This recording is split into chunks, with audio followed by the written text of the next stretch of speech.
la yura fihi atharul ilm.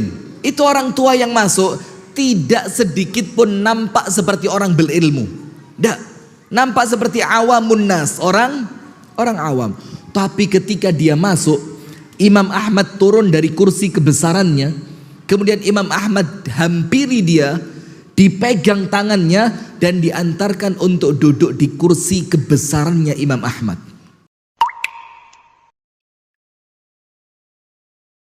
Hadirin sekalian, Al-Imam Ibnul Qayyim Al-Jawziyah bahwasannya ilmu yang bermanfaat, ingat ya, ilmu itu bukan cuma manfaat tapi berkah. Berkahnya itu macam-macam, menyelesaikan masalah, dikumpulkan dengan teman-teman yang baik, mendapatkan dukungan dari orang-orang baik, mendapatkan doa dari orang-orang soleh. Itu keberkahan ilmu. Maka kita senantiasa kasih semangat buat teman-teman yang duduk di majelis taklim tapi tidak pinter-pinter. Ada apa enggak? Ya mungkin ada saja ya, karena kemampuan akal kita oleh Allah dibagi satu dengan yang lain tidak sama. Kita tetap semangati dia, jangan putus asa, terus duduk di sini. Kenapa? Karena yang kita cari bukan sekedar konten ilmu yang disampaikan, tapi yang kita cari keberkahan yang Allah turunkan di majelis ini. Yang kita cari adalah rahmat yang Allah berikan kepada orang yang duduk di majelis taklim. Yang kita cari adalah ketenangan, sakinah yang Allah berikan kepada orang yang duduk di majelis taklim.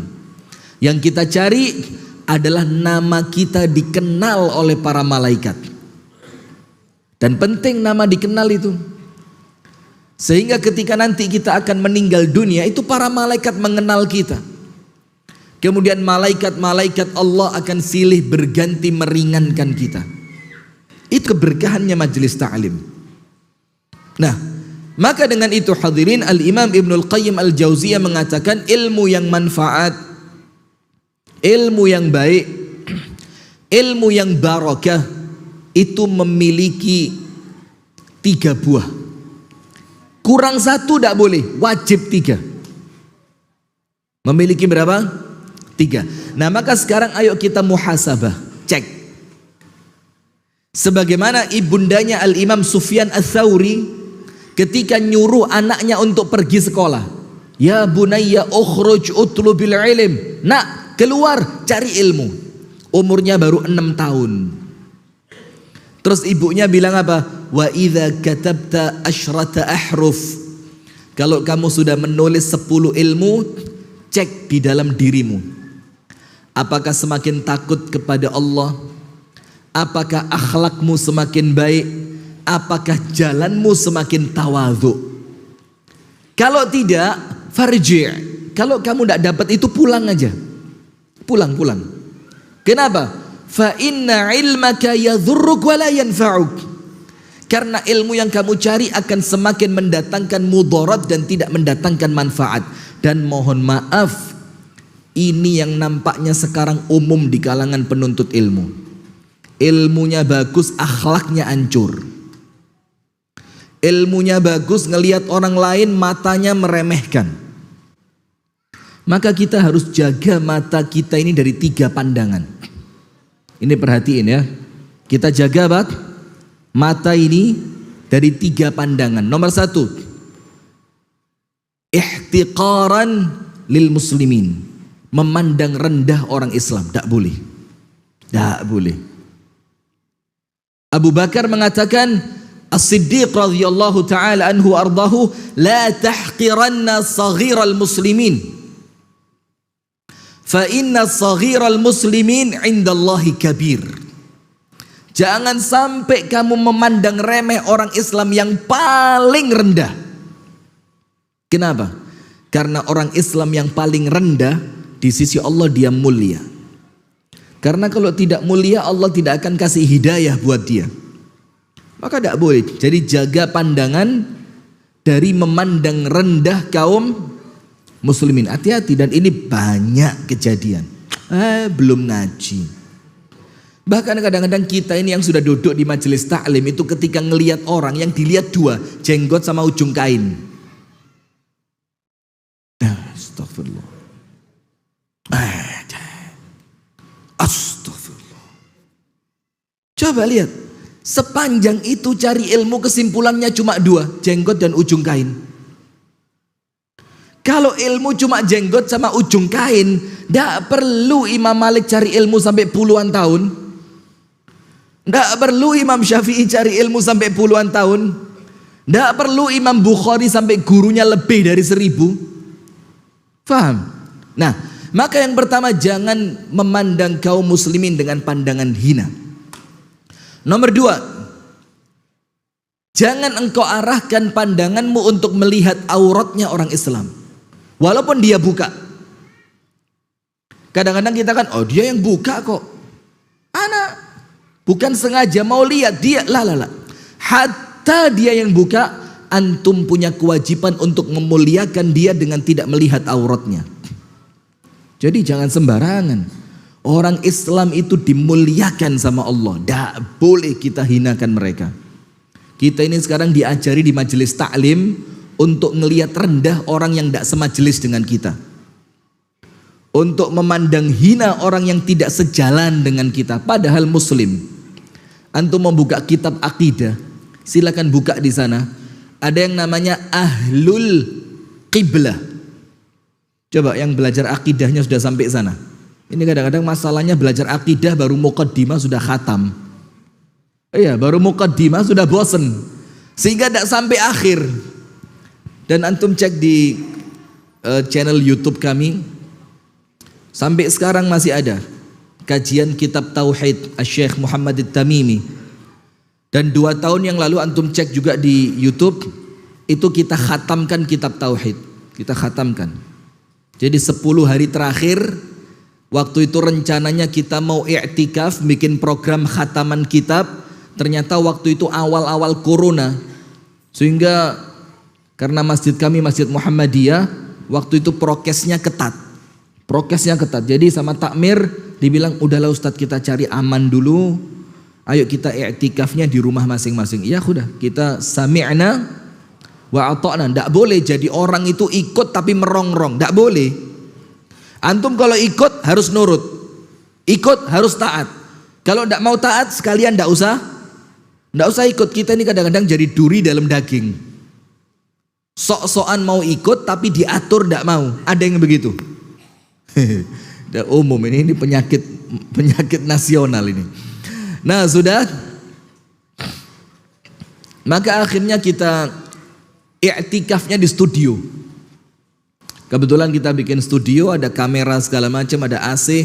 Itu saya bawa ke studio, saya bawa kasur, saya bawa bantal, saya bawa sepeda pancal. Karena malam kita perlu olahraga. Ini sampai Banjarmasin Pak Haji, ya Allah tidak olahraga sama sekali. Wih ya Rob, olahraga perut di sini. Ini perut kita kerjain terus ini, giling tidak berhenti. Jadi ini agak lemah sekarang, karena tenaganya turun di perut. La haula wala quwata illa billah. Maka Ibnu Qayyim mengatakan yang mematikan hati itu 3. Kathratul akli wasyarab, banyak makan minum. Kathratul kalam, banyak ngomong. Yang ketiga, kathratul mukhalatah, banyak kumpul orang. Itu bikin hati mati. Dan ini sudah hampir mati nih, ini sudah sekarat ini, nyaris. Makan gak berhenti, ya Allah, haruan. Apalagi nasi kuning, lapat kandangan. Tadi pagi lontong apa Pak Haji? Ketupat, Masya Allah. Dan semuanya cocok di sini. Ya Rabb. Ya mudah-mudahan cocok dari makanan nanti bisa jadi cocok dapat istri atau gimana, wallahu alam sudah ya, amin. Live Pak Haji, ya Allah. Nah, maka hadirin sekalian, apa yang terjadi? Saya mau ngomong apa tadi sampai lupa sekarang. Nah, maka oleh Al-Imam Ibnul Qayyim itu dikatakan bahwasannya orang yang berilmu itu wajib ada buahnya. Nah, maka sekarang pandangan, saya lanjutkan ya. Pandangan yang pertama, memandang rendah orang Islam, jangan. Yang kedua, memandang aurat kaum muslimin. Jangan, hatta walau dia yang buka. Yang ketiga, la tanzur ila uyubil muslimin. Jangan lihat aibnya orang Islam. Jangan lihat apa? Aib. Maka ketika antum lihat ada orang Islam yang tampak aibnya di depan mata, langsung ghadzul basar. La ya Rabb, dia orang Islam, harus aku muliakan, aku tidak akan merendahkannya dengan yang disimpan menjadi koleksi di akal fikiran saja. Nah sudah, maka Al-Imam Ibnul Qayyim Al-Jauziyah, ini nanti insya Allah kita sampai ke materi tentang akhlak tadi ya. Ilmu itu ada buahnya, ilmu yang baik, ilmu yang manfaat, ilmu yang barakah. Buah yang pertama, khasyatullah. Ilmu itu mengantarkan kita untuk memiliki rasa takut kepada Allah. Itulah kenapa Allah firmankan di dalam Al-Quran, innama yakhshallaha min ibadihi al-ulama.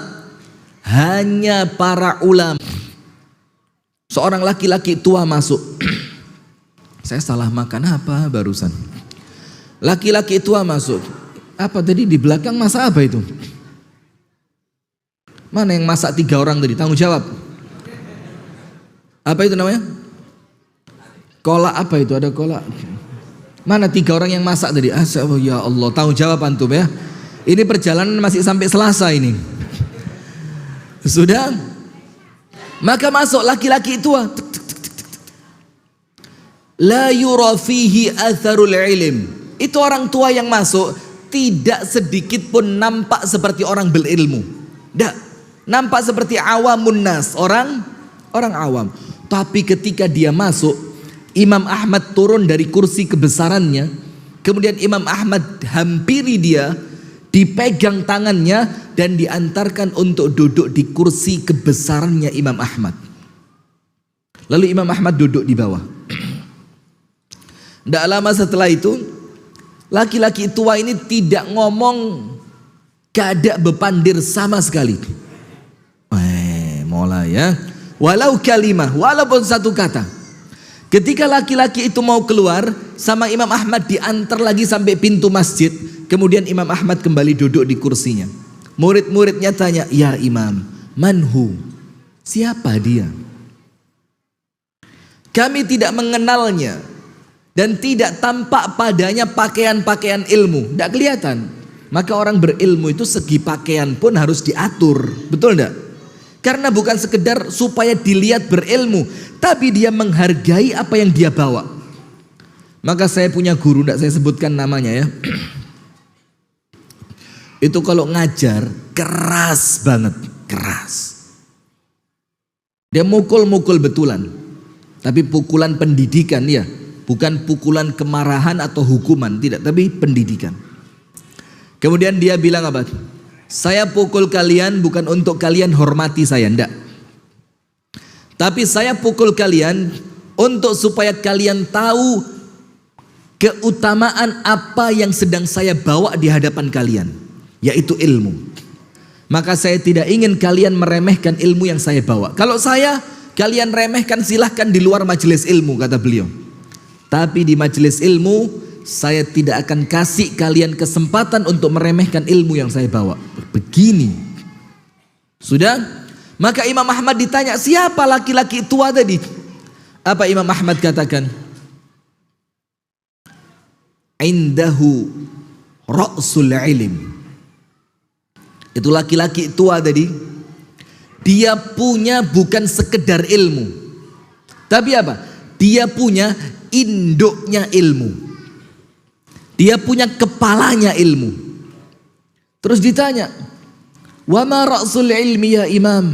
Apa kepalanya ilmu itu? Imam Ahmad mengatakan, indahu khasyatullah. Itu orang yang ngajarin saya untuk takut kepada Allah. Ya Rahman, lihat. Antum kenal Al-Imam Asy-Sya'bi? Al-Imam Asy-Sya'bi. Al-Imam Asy-Sya'bi ini kalau jalan cepat. Tidak seperti kita. Jalan. Apa ini? Sampai Umar itu mengatakan, Asy-Syab pemuda itu, na'rifuhu min thalatha. Kita mengenali orang muda itu cirinya 3. Jadi yang muda yuk 3. Yang pertama, idza masya asra. Kalau jalan cepat. Idza takallama asma'. Kalau ngomong jelas, enggak ngeremeng. Yang ketiga, wa idza dharaba auja. Kalau dia mukul, pukulannya menyakitkan. Pilih mana? Kanan kuburan, kiri ambulan. Itu kata Umar. Maka Al-Imam Asy-Sya'bi ini, dia jalannya cepat. Suatu hari dia pulang dari majelisnya, ada satu orang murid yang ingin bertanya. Karena kalah cepat jalan, maka sama muridnya dipanggil dengan suara tinggi. Ya Allah, apa tadi itu tadi? Dipanggil sama muridnya, apa panggilannya? Ya alim. Apa panggilannya? Ya alim. Wahai orang berilmu. Atau dengan panggilan ya muallim, wahai guru kami, begitu loh. Imam Sya'bi sedikit pun tidak bergeming. Jalan terus. Karena dia tidak merasa bahwa dia yang dipanggil. Kalau kita coba dipanggil Ustaz, rebutan noleh. Saya jangan-jangan panggil saya. Ini Imam Sya'bi dipanggil sama muridnya, dia pulang dari pengajian, jelas dia orang alimnya. Dipanggil, ya alim, diem dia. Sampai muridnya berlari, kemudian dipegang pundaknya. Ya alim, wahai orang alim, saya mau tanya. Terus Imam Sya'bi menoleh ke arah orang yang memanggil tadi. Mukanya merah, marah dia. Kemudian Imam Sya'bi tanya, man taqsud bil alim? Siapa yang kamu maksud dengan panggilan alim tadi, siapa?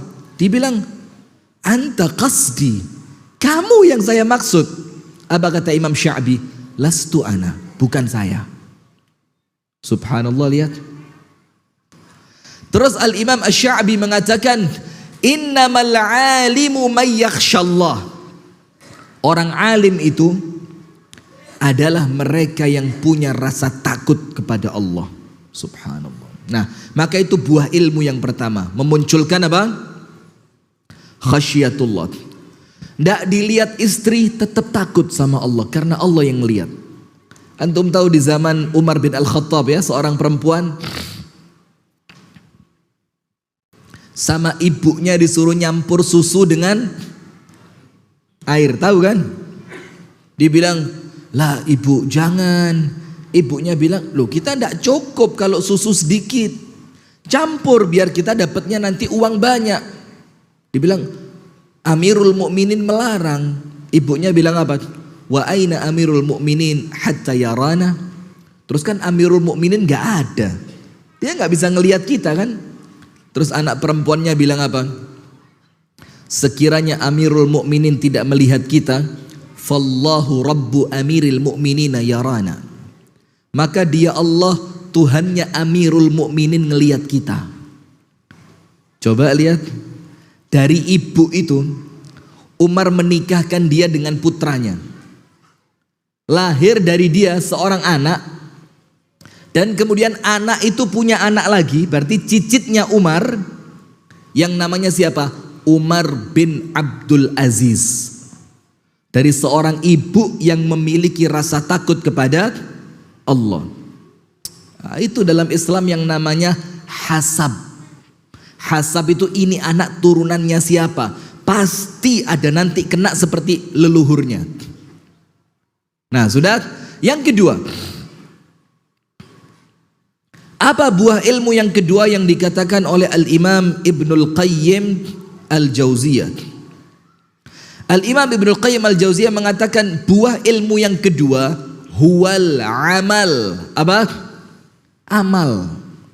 Maka kalau ada orang berilmu pelit, bohong. Tidak ada orang berilmu pelit, tidak ada.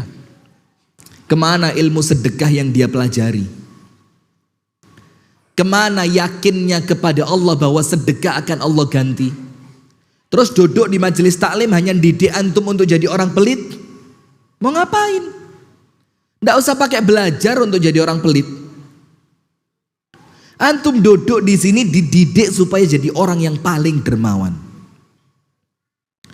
Abu Talha tahu Abu Talha ya? Dengar ayat Al-Quran sekilas. Lan tanalul birra hatta tunfiqu mimma tuhibbun. Kalian tidak akan mendapatkan kebaikan yang sempurna, yaitu syurga. Sampai kapan? Sampai kalian mampu menyedekahkan sebagian dari yang paling kalian cintai. Abu Talha mikir, ini ayat nyindir saya ini. Kenapa? Karena saya lagi seneng-senengnya dengan kebun kurma saya. Namanya kebun kurma Bairuha. Antum tahu kebun kurma ini? Kebun kurma yang paling subur di tengah-tengah kota Madinah. Kebun kurma yang ada sungai mengalir di tengah-tengahnya. Kebun kurma yang Nabi Muhammad sering menghabiskan waktu siang untuk main air di situ. Nabi Muhammad, Abu Bakar, Umar. Ketika dengar kamu tidak akan mendapatkan kebaikan yang sempurna, yaitu surga, sampai kamu bisa menyedekahkan yang paling kamu cintai. Karena cinta itu ujian, betul tidak? Jadi apa yang paling kita cintai itu ujian. Menang mana ini dengan Allah, gitu loh. Coba berat. Ibu-ibu, siapa yang paling dicintai? Suami kan? Sedekahin suaminya.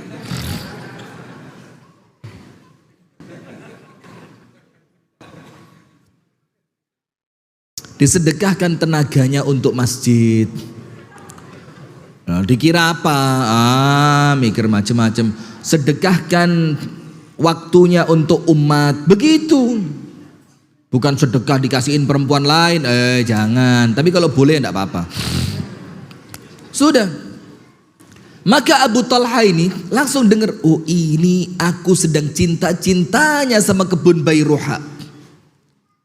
Dan Allah katakan kamu tidak akan sampai pada kebaikan yang sempurna sampai berani menyedekahkan yang paling kamu cintai sebagian. Tidak semua Allah minta, sebagian. Langsung datang sama Rasulullah. Ya Rasulullah, turun satu ayat nyindir saya. Kalau kita kan enggak. Kita kalau turun ayat apa? Si Din kena nah. Ini ayat kena si fulan ini. Jazakumullah khair, papa dan mama. Air putih hangat, jazakumullah khair. Ini panitia tanggung jawab namanya ini. Sudah? Kalau kita sekarang dengar ayat Al-Quran, itu kita anggap, oh ini ayat mukul tetangga saya ini. Ini ayat pas buat mertua saya ini. Ini ayat pas buat siapa? Bos saya ini. Jadi kita ini kalau dengar ayat bukan buat kita, buat siapa? Buat mukul orang. Sampai sekarang pengajian itu Ustadz ceramah, materinya request. Ustadz sikat istri saya Ustadz. Jadi dia ngaji bukan untuk dirinya, buat mukul siapa? Buat mukul orang lain. Loh, antum itu ngaji buat antum. Kita enggak, ngaji buat mukul orang lain. Kalau ustadznya panas dan pas nyindir tetangga, itu puas hatinya. Ajib ceramahnya zen. Mulai mukaddimah sampai penutupan itu tetangga anak kena terus itu. Sikat. Sikat terakhirnya apa? Takbir. Subhanallah. Nah sudah.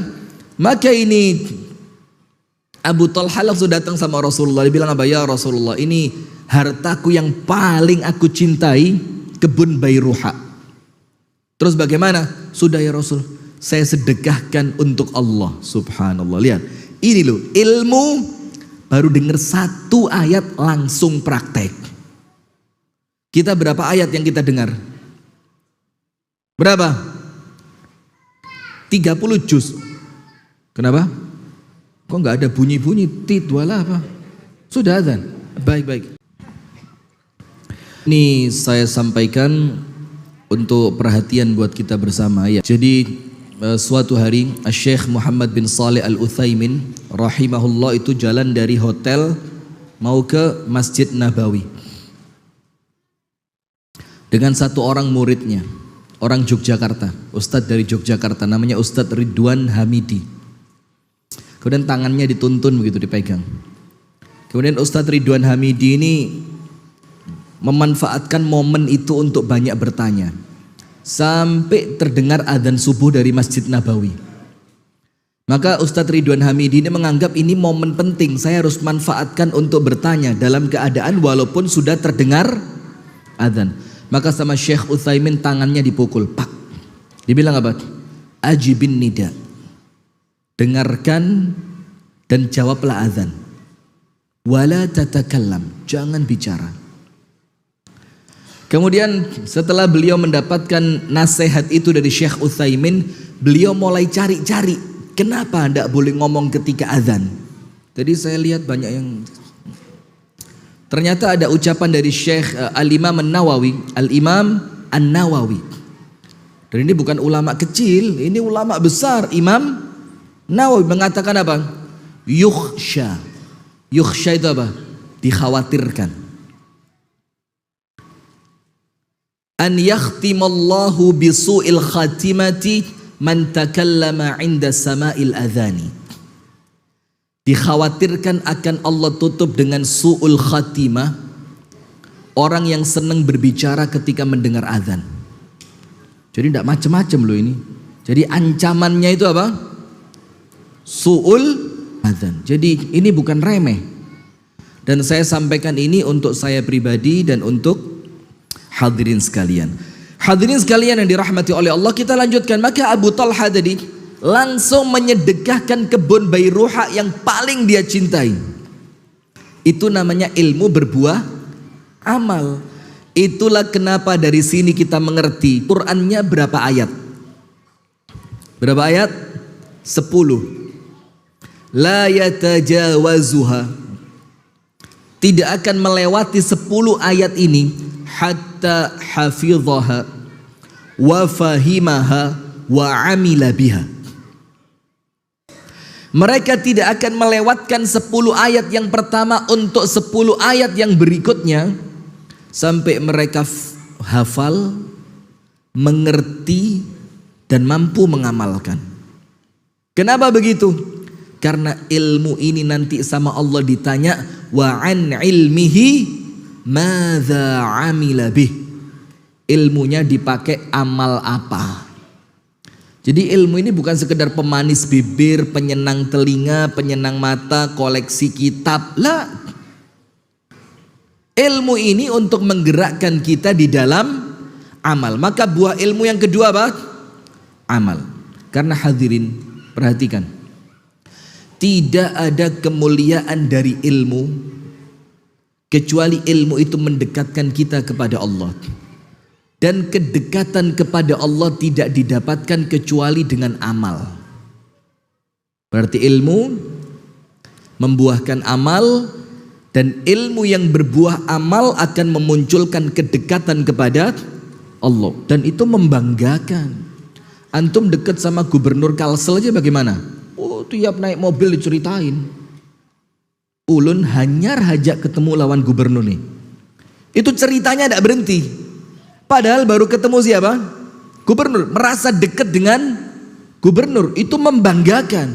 Apalagi ketika kedekatan antum dengan Allah. Dan kalau sudah dekat sama Allah, dicintai sama Allah, antum tahu apa yang Allah beri untuk orang yang Allah cintai? Antum semua, Allah tundukkan segala sesuatu untuk antum. Semuanya tunduk. Kenapa? Karena Allah tidak akan menghinakan orang yang telah dicintai olehnya. Itu ingat ketika ilmunya berbuah amal. Yang ketiga, kata Al-Imam Ibnul Qayyim Al-Jauziyah, apa buah ilmu yang ketiga? Yang itu menunjukkan ilmu Anda bermanfaat. Yang itu menunjukkan ilmu Anda barokah. Yang itu menunjukkan bahwa ilmu Anda itu baik. Al-akhlaqul karimah. Ini baru masuk materi. Mana takmir? Mohon maaf, sampai jam berapa biasanya Ustadz Fitri? Mana takmir tadi, marbotnya mana? Sampai jam berapa biasanya? Lah jangan terus, jam berapa gitu? Jam 9. Terima kasih ya, Masya Allah. Nggak kasihan sama saya antum. Nah sudah. Maka menurut Al-Imam Ibnul Qayyim, ilmu itu membuahkan apa? Akhlak yang mulia. Maka sekarang lihat, apabila ada orang punya ilmu membuahkan amal, tapi akhlaknya rusak, dia tidak berilmu. Apabila ada orang berilmu akhlaknya baik, tapi tidak beramal, dia tidak berilmu. Apabila ada orang berilmu, beramal, kemudian berakhlak baik, tapi tidak takut sama Allah, dia tidak berilmu. Karena ilmu itu tiga-tiganya harus diambil buahnya. Merasa takut kepada Allah, membuahkan amal untuk kedekatan kepada Allah, dan memunculkan akhlak yang mulia. Sekarang saya mau tanya, apa kaitan ilmu? Kenapa ilmu itu membuahkan akhlak yang baik? Apa kaitannya? Muhammad Raihan, apa kaitannya? Ini pelan-pelan, jangan langsung belajar yang tinggi dulu kita. Ini pondasi kayu ulin sama apa? Kayu apa lagi? Galamnya harus pas dulu ini, betul ya Ali? Harus pas, jangan bangun rumah tingkat 2, tingkat 3 pondasinya rusak, tidak bisa. Perhatikan, ada satu hadis qudsi. Ada satu hadis qudsi dan hadisnya sahih. Allah Ta'ala berfirman, "Wa ma taqarraba ilayya 'abdun atau 'abdi bi syai'in ahabbu ilayya mimma aftaradtuhu 'alaih." Dan tidaklah seorang hamba mendekatkan diri kepadaku, kepada Allah, dengan sesuatu yang paling aku cintai, kata Allah, dibandingkan ketika dia mendekatkan diri kepadaku dengan yang telah aku wajibkan. Berarti yang paling akan mewajibkan. Karena Allah cinta, maka oleh Allah diapain? Diwajibkan. Supaya kita menjadi orang-orang yang pantas dicintai oleh Allah. Ta'uhibba. Kalau yang wajib sempurna, ternyata dia terus beramal dengan amalan-amalan yang hukumnya sunnah. Salat sunnah rawatib qabliyah dan ba'diyah, kemudian tahajud, kemudian salat duha, kemudian puasa sunnah, kemudian sedekah sunnah. Terus dia melengkapi amalnya dengan yang sunnah, sampai apa yang terjadi? Sampai aku, kata Allah, cinta sama dia. Terus wa idza ahbabtuhu, ketika aku, kata Allah, telah mencintainya, kuntu sam'ahu alladhi yasma'u bih. Kata Allah Ta'ala, aku menjadi telinga yang dia mendengar dengan telinga itu.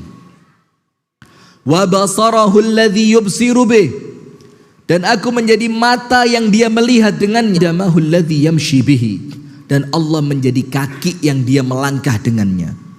Nah sekarang saya mau tanya, apa arti Allah menjadi mata, telinga, tangan, lisan, kaki? Bukan berarti seperti yang difahami sebagian orang.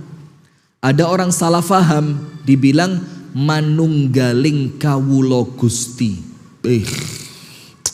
Ini bahasa Inggris, ini susah difahami. Apa manunggaling kawula Gusti itu? Wahdatul wujud. Apa wahdah? Tidak mungkin mendengarkan kecuali yang baik. Matanya dijaga oleh Allah, maka tidak mungkin dia melihat kecuali yang baik.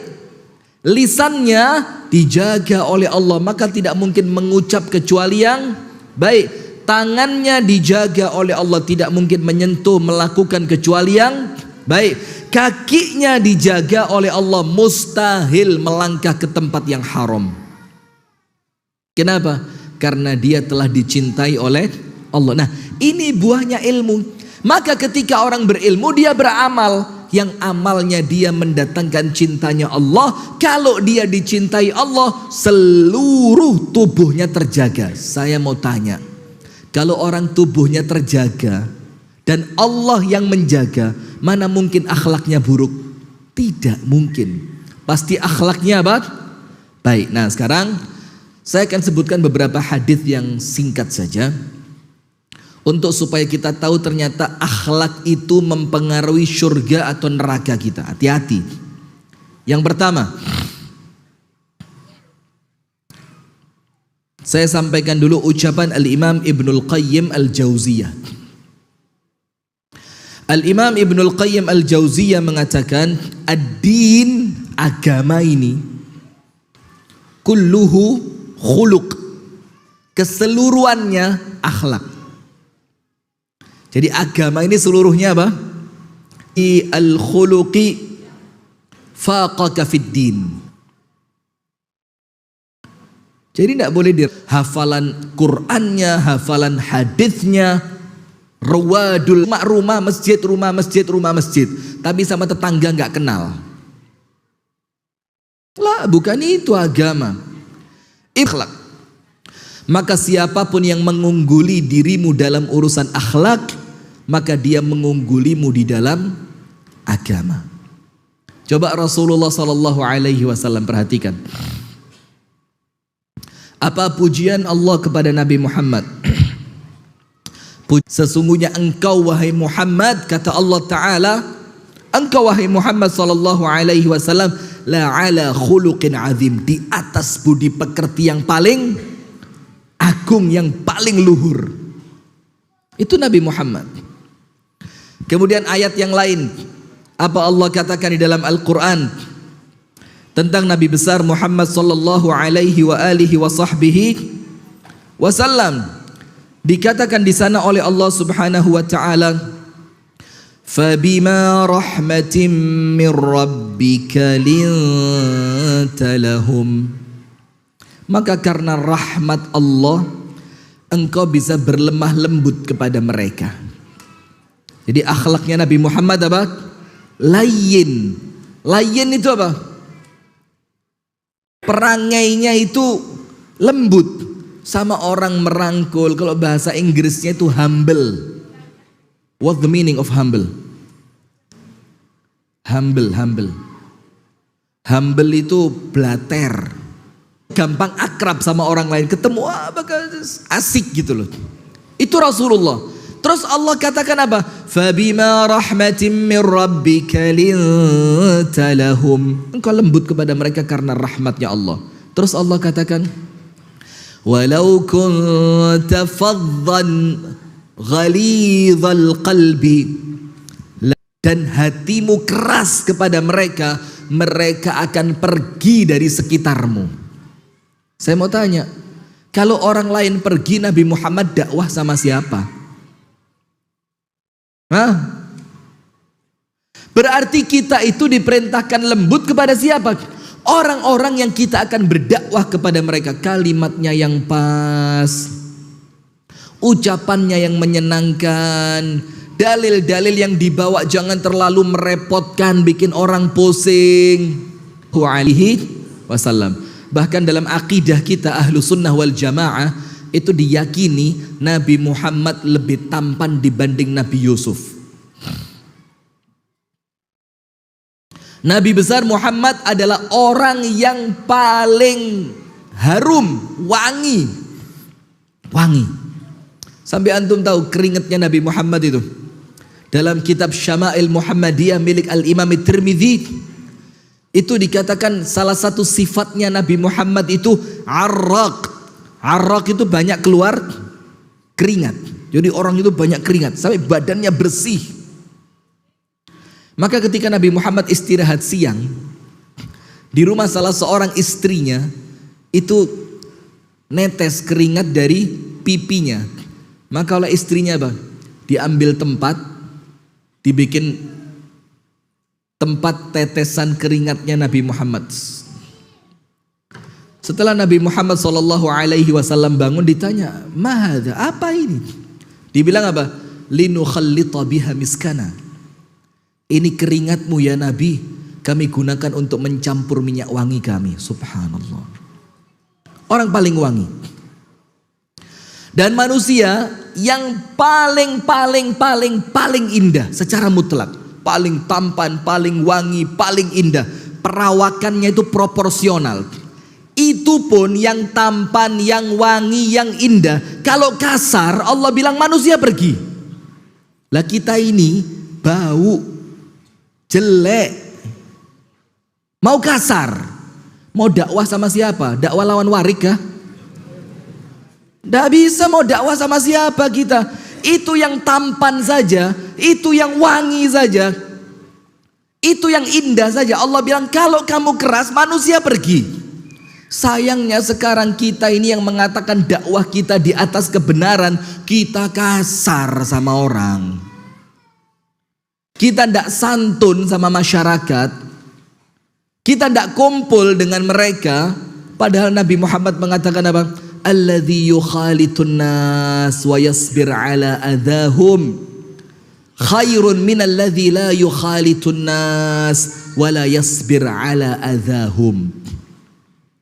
Orang yang bisa kumpul dengan masyarakat, yang suka kumpul dan dia sabar ketika diganggu, itu jauh lebih baik dibanding orang yang tidak suka kumpul dan biasanya orangnya gampang baperan, gampang tersinggung. Kenapa Nabi Muhammad nyuruh kita kumpul? Karena ketika kita kumpul, kita bisa menarik mereka dengan akhlak kita. Dengan apa? Akhlak. Antum tahu? Ibunda Imam Malik ketika menggendong Imam Malik diletakkan di majelisnya para ulama, ibunya bilang apa? Ya bunayya khudh min adabil muallimi qabla ilmi. Nak, ambil akhlaknya gurumu sebelum kamu ambil ilmunya. Sekarang guru kita Google, tidak punya akhlak. Sekarang guru kita ini kitab, tidak punya akhlak. Kita tidak ngelihat guru bagaimana cara dia berbicara. Kita tidak ngelihat guru bagaimana dia tersenyum. Kita tidak ngelihat guru bagaimana dia minum. Akhirnya keras hati kita ini. Bahkan kita pernah duduk di majelis taklim yang full ilmu, tapi ketika keluar hati kita kering. Tidak terasa pulang dari majelis ilmu itu, tidak terasa. Keluar itu kayak pengen gigit orang aja rasanya. Kenapa? Majelis kita kering dari akhlak. Padahal Al-Imam Ibnul Qayyim mengatakan buah ilmu itu apa? Akhlak yang mulia. Maka lihat para ulama yang akhlaknya luar biasa. Orang yang paling berilmu. Kenapa? Karena ilmu mereka akan mengantarkan mereka untuk mendapatkan akhlak yang mulia. Nah, kemudian An-Nabi sallallahu alaihi wa alihi wa sahbihi wasallam bersabda, "Inna min ahabbikum ilayya wa aqrabikum minni majlisan yaumal qiyamati ahasinukum akhlaqan." Rasul bilang apa? Orang yang paling aku cintai dan aku cari nanti di hari kiamat. Nanti di hari kiamat orang yang paling dicintai sama Nabi Muhammad sallallahu alaihi wasallam dicari sama Nabi Muhammad.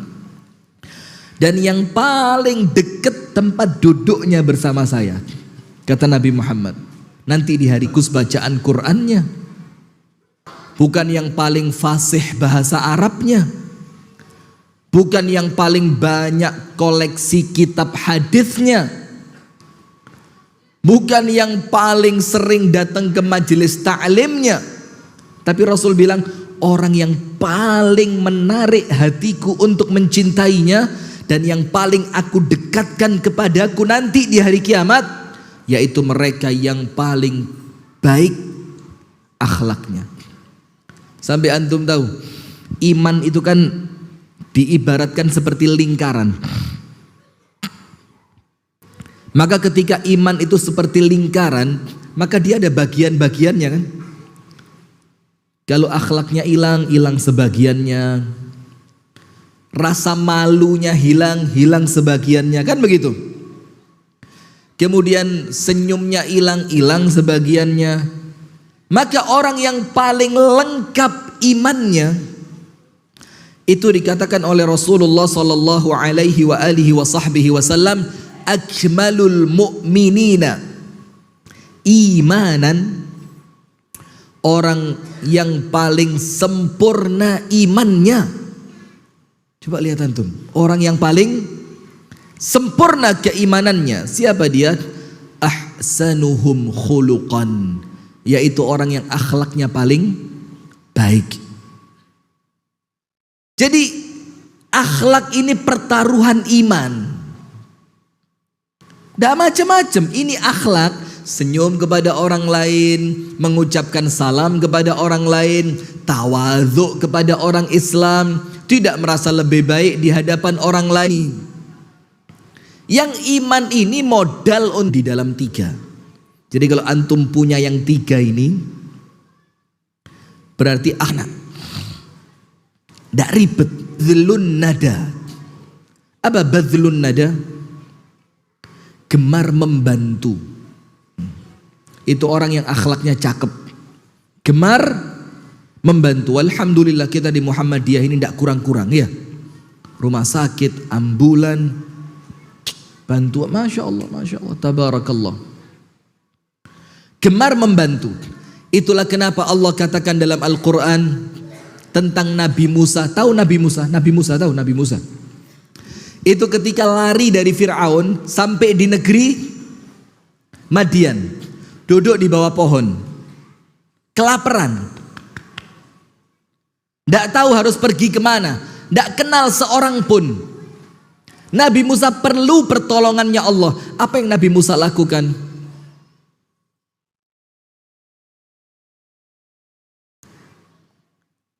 Nabi Musa ngelihat imra'atani tazudan, 2 orang perempuan yang menjauhkan binatang ternak mereka dari sumber air. Padahal orang lain kumpul. Yang mereka itu kumpul untuk memberikan apa? Minum kepada ternak mereka, kambing mereka. Loh, ini perempuan deket tapi kok kambingnya dijauhkan? Nabi Musa penasaran. Ditanya sama Nabi Musa, ma khatbukuma, ada apa dengan kalian? Kenapa kambingnya tidak didekatkan ke sumber air biar kambingnya bisa minum? Apa kata perempuan itu? La nasqi hatta yusdira ar-ri'at wa abuna syaikhun kabir. Kami perempuan tidak mungkin bisa memberikan minum kepada kambing kami ketika di tempat itu masih penuh dengan laki-laki. Lihat, menjaga apa? Kehormatan. Sekarang perempuan campur baur di mall, tidak punya malu. Bujur kada ibu-ibu? Bujurlah. Alhamdulillah. Ini musibah ini. Ini perempuan, dia tidak bisa ngasih minum kambingnya karena di tempat itu banyak siapa? Laki-laki. Dibilang, kenapa kami lakukan pekerjaan ini padahal ini pekerjaannya laki-laki? Wa abuna syaikhun kabir, karena bapak kami sudah tua. Kami harus lakukan ini. Apa yang terjadi? Fasaqalahuma. Nabi Musa mengambil tugas perempuan itu untuk kemudian dibantu kasih minum kambingnya. Antum tahu apa yang terjadi setelah itu? Thumma tawalla ila dhil. Nabi Musa kembali ke tempat duduknya semula. Kemudian berdoa, Rabbi inni bima anzalta ilayya min khairin faqir. Ya Allah, aku perlu pertolonganmu ya Allah. Lihat Nabi Musa, tidak kenal dengan perempuan itu, tidak kenal. Dibantu. Dalam keadaan Nabi Musa orang asing di tempat itu. Dia perlu bantuan, tapi dia tidak egois. Nomor HP pian berapa? Sudah punya suami belum? Ini modus, bantu untuk apa? Adalah ini laki-laki zaman sekarang kata. Nomor HP ada kah? Bantu tapi pengen apa? Sesuatu. Nabi Musa ndak. Wala ta. Zaman itu belum ada ya. langsung balik. Kenapa Nabi Musa langsung kembali? Ada ilmunya itu, tidak sembarangan. Ya Pak, masih lanjut dikit lagi ya. Ada ilmunya.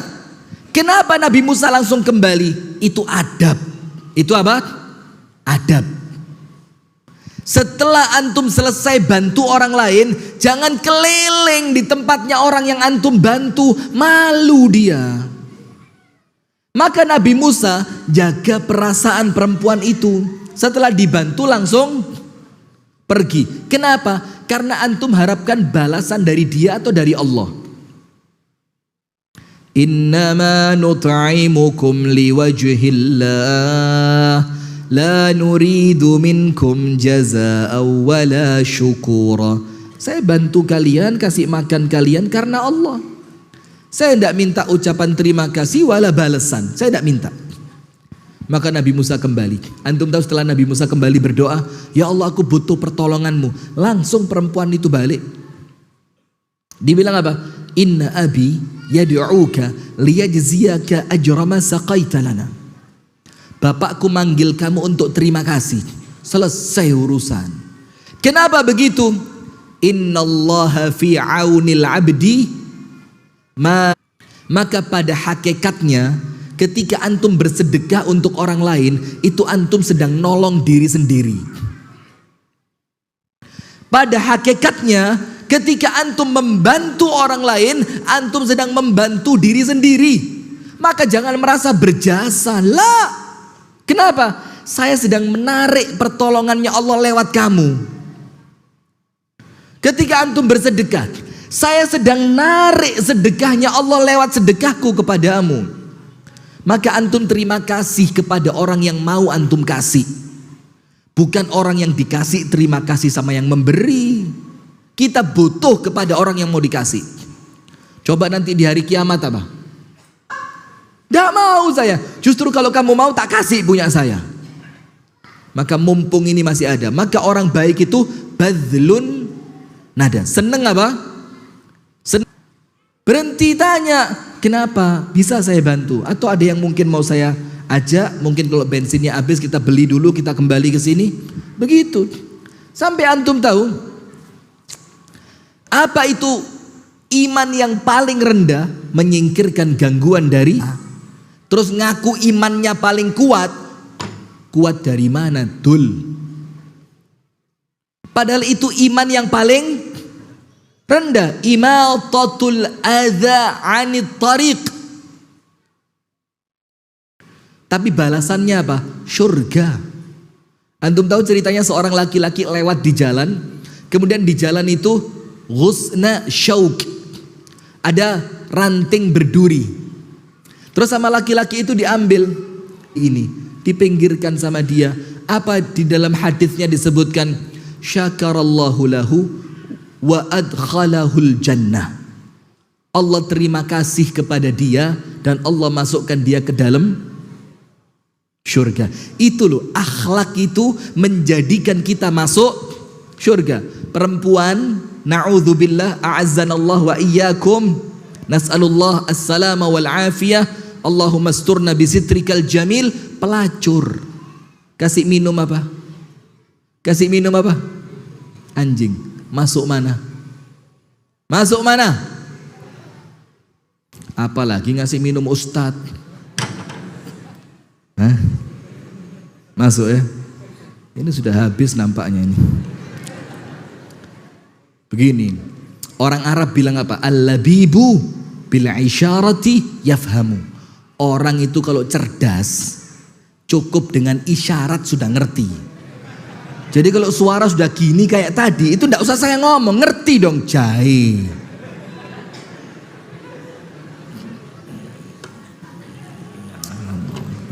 Ini dipertaruhkan kecerdasan antum loh di sini ya. Ini Masjid Ar-Rahmah ini bisa dipertaruhkan. Ini kita live se-Indonesia ini ya. Sudah bercanda. Kalau serius ya alhamdulillah. Sudah, maka berbuat baik kepada orang lain itu ciri akhlak yang baik. Dan Allah maha berterima kasih. Antum berbuat baik sama seekor anjing, Allah masukkan antum ke dalam surga. apalagi baik sama tetangga, apalagi baik kepada orang tua. Saya tidak habis pikir, ada teman-teman sudah ngaji, dan pengajiannya pengajian sunnah. Pulang dari pengajian bawa kotak kue, lewat di depan ibunya, kotak kue disembunyikan.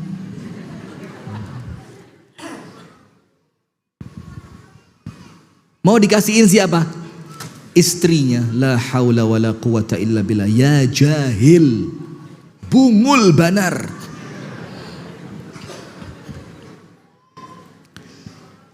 Yang benar bagaimana?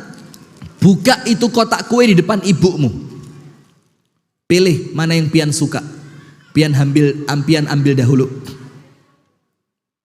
Sisanya buat siapa? Baru istri. Laki-laki ini yang ngerti antum ini. Jangan hidup di bawah ketiak perempuan yang berani. Nah ini belain istri nyakitin ibunya. Perempuan antum, perempuan. Bu, betul enggak bu? Betul, karena Anda sudah jadi ibu sekarang. Coba waktu Anda masih jadi istri dulu. Enggak betul. Istri dulu baru ibu. Enggak boleh begitu. Nah, itu akhlak yang baik. Anda. Maka kalau orang mau mengatakan dirinya akhlaknya baik, harus memunculkan untuknya senang membantu orang lain. Antum tahu ciri khasnya orang-orang Ansor apa? Ansor. Ketika muhajirin datang, wa yu'thiruna ala anfusihim walau kana bihim khasasah. Mereka dahulukan orang lain dalam keadaan mereka juga perlu. Karena dia tahu Allah Maha melihat dan Allah Maha membalas kebaikan. Iya enggak? 3 orang perang sama di zaman Nabi besar Muhammad SAW.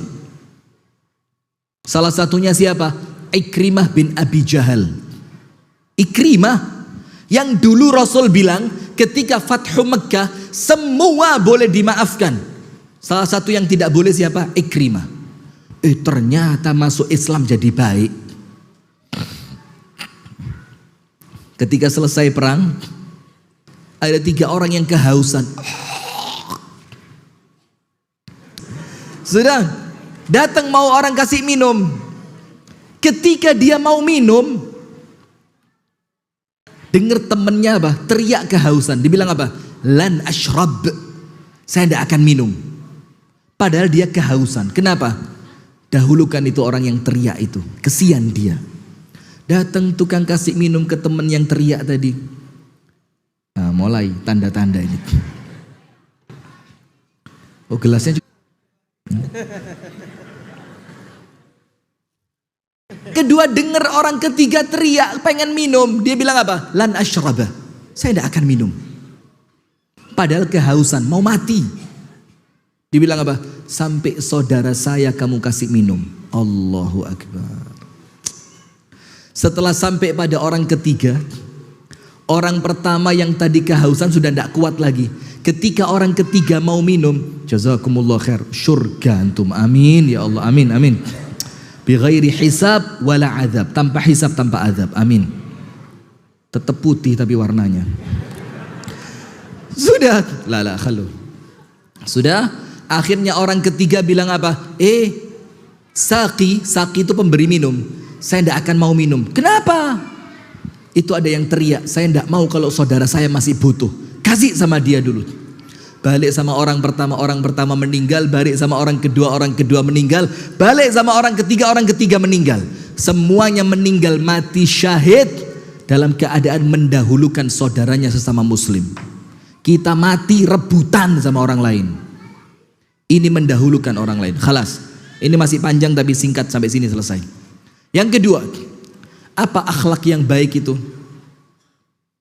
Kaful adza. Tidak menyakiti orang lain. Tidak apa? Tidak menyakiti orang lain. Kita kasih satu hadis singkat. Ada seorang perempuan di zaman An-Nabi SAW ditanyakan oleh para sahabat, "Ya Rasulullah, inna fulanatun sa'imatun qa'imatun mutasaddiqatun." Ya Rasul, baik tidak perempuan ini? Bu, sholatnya bagus, puasanya bagus, sedekahnya banyak. Baik tidak perempuan ini? Sampai situ baik. Tapi ada lanjutannya. Walakinnaha tu'dhi idza tu'dhi jiranaha bilisaniha. Tapi dia kalau bepandir, kalau ngomong bikin tetangganya sakit hati. Apa kata Rasulullah? La khaira fiha. Perempuan itu tidak punya kebaikan sedikit pun. Perempuan model begitu tidak punya kebaikan sedikit pun.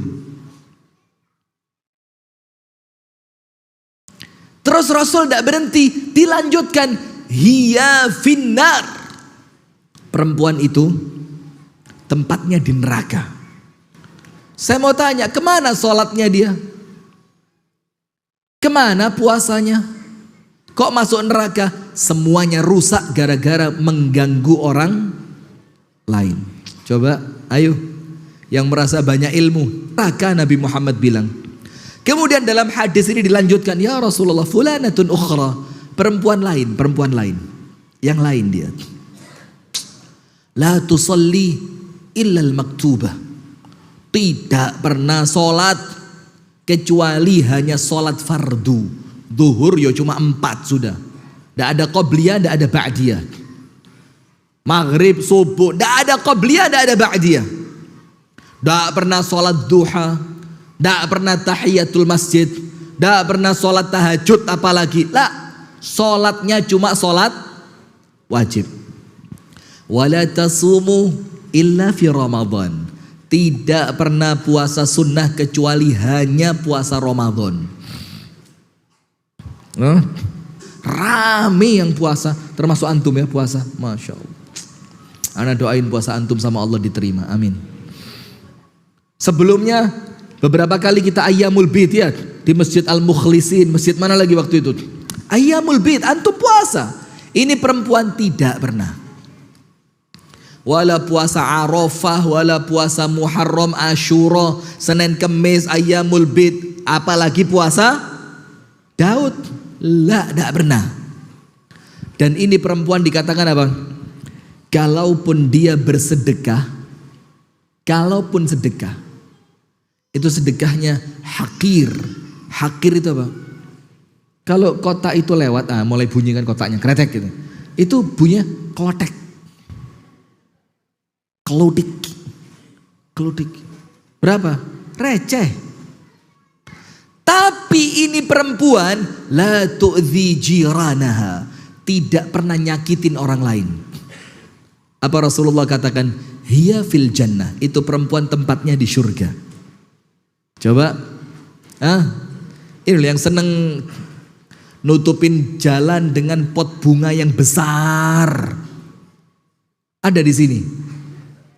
Itu rumah Anda batasnya pagar. Ukuran di sertifikat pagar. Kenapa di luar pagar dikasih pot bunga besar biar orang lain tidak bisa parkir? Adakah di sini model begitu? Ada. Ditutup pakai pot bunga besar biar orang lain tidak bisa parkir. Ada lagi, rumahnya batas pagar, tapi tidak punya tempat parkir mobil, garasi tidak punya. Mobilnya dia masuk, ekornya mobil ketinggalan di belakang. Akhirnya bikin pagar, seret. Ada di sini. Itu yang keluar sedikit punya siapa? Ada lagi yang lain. Tembok rumahnya orang. Bawa spidol. Ini tembok rumahnya orang. Ada lagi yang lain. Tanaman di depan rumahnya orang, batangnya dipotek.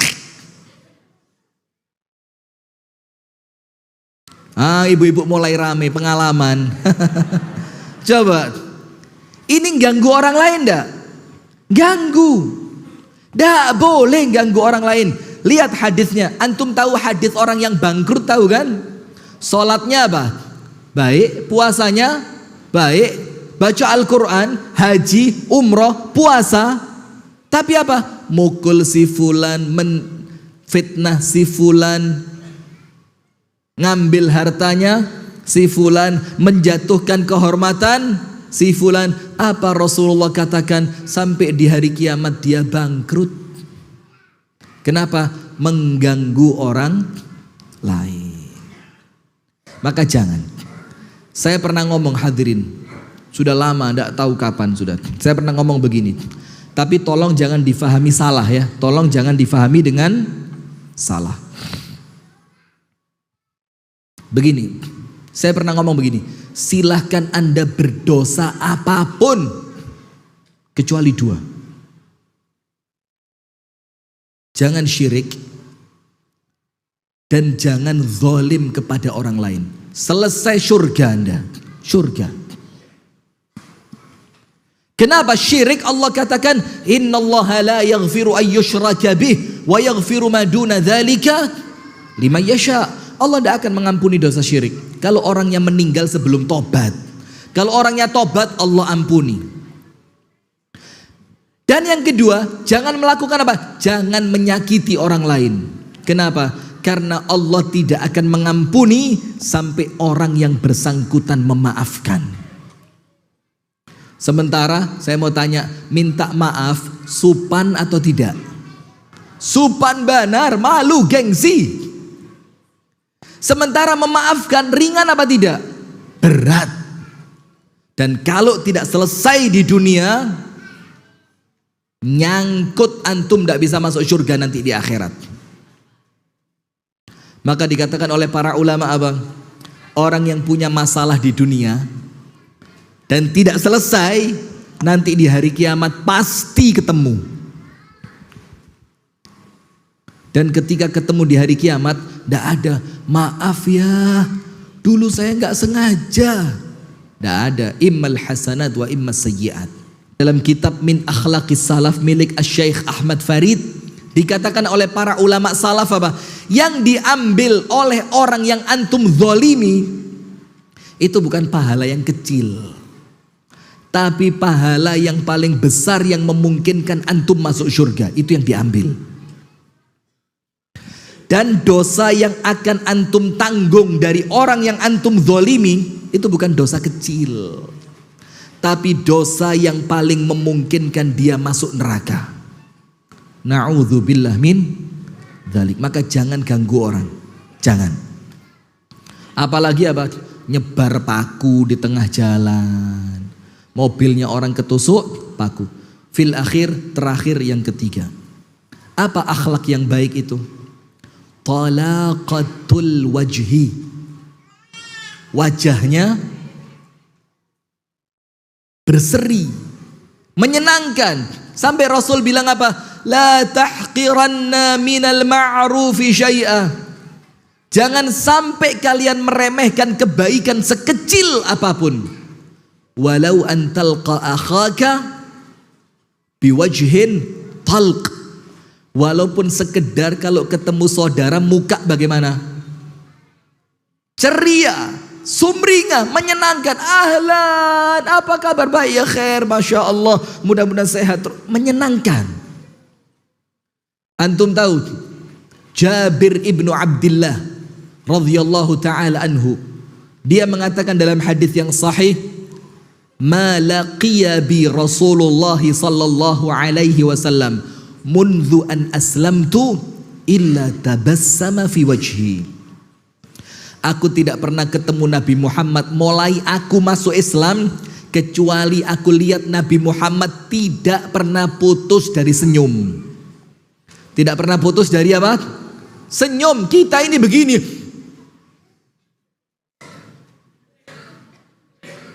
Muka kita kayak kotak tisu ini. Iklan. Muka kita kayak kotaknya tisu ini. Tidak ada bentuknya, kotak kayak kardus.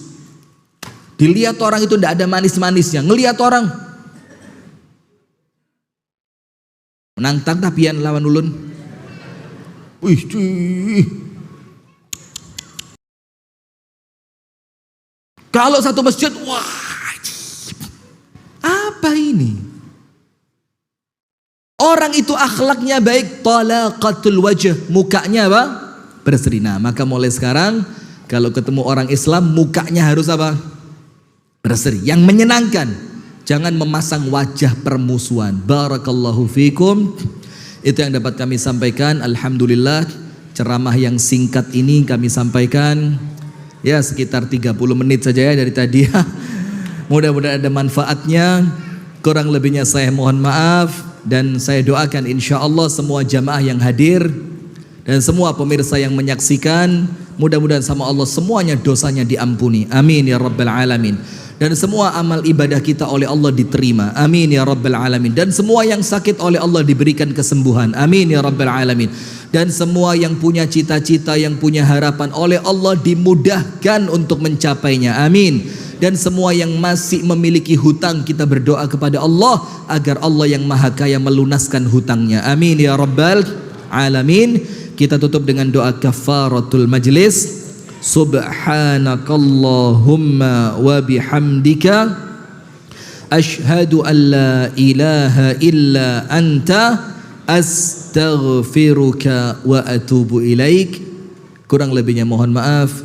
Assalamualaikum warahmatullahi wabarakatuh.